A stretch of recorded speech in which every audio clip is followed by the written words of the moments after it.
این قصه از نام ایلان جان بخشیده به حرفیه می شود.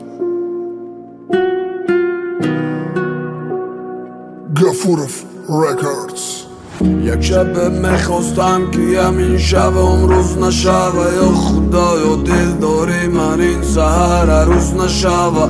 نه خواب از تو ذوق و شوق سیگار هست که مدهوشم، صدای یار یار میکشم از تو الست مینوشم.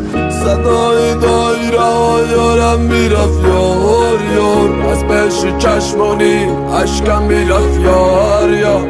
بیچاره دل بری علم دارم یار یار، بیچاره دل بری بغم خورم یار. خوش فرح سینو بلیار است، قدرش به جان به من ضرور است. یارم رو میبرن شیطان بود، یارم رو نبرد یارم مجبور است. اهل تو نیستم و از گریه‌اش فهمیدم، گپی پدرش قانون دختر مجبور رسید است.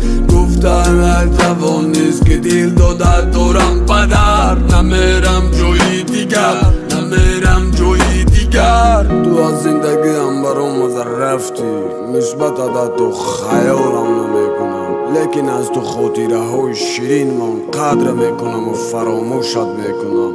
حتی خیال سیمایی کردن من ناممکن است عزیزم.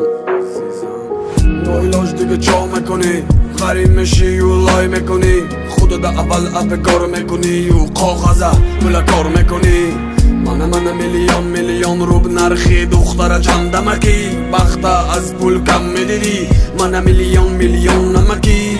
من خیلی پول افتم بختم از دست داده، فعلی خودم دارم غرور اول بد جولم. میکند مرجونم میکند دیووله، من یاد میکند و مجبوری طاقت میکند. صدای دایره یارم بیرفت یار یار، از پیش چشمانی اشکم بیرفت یار یار.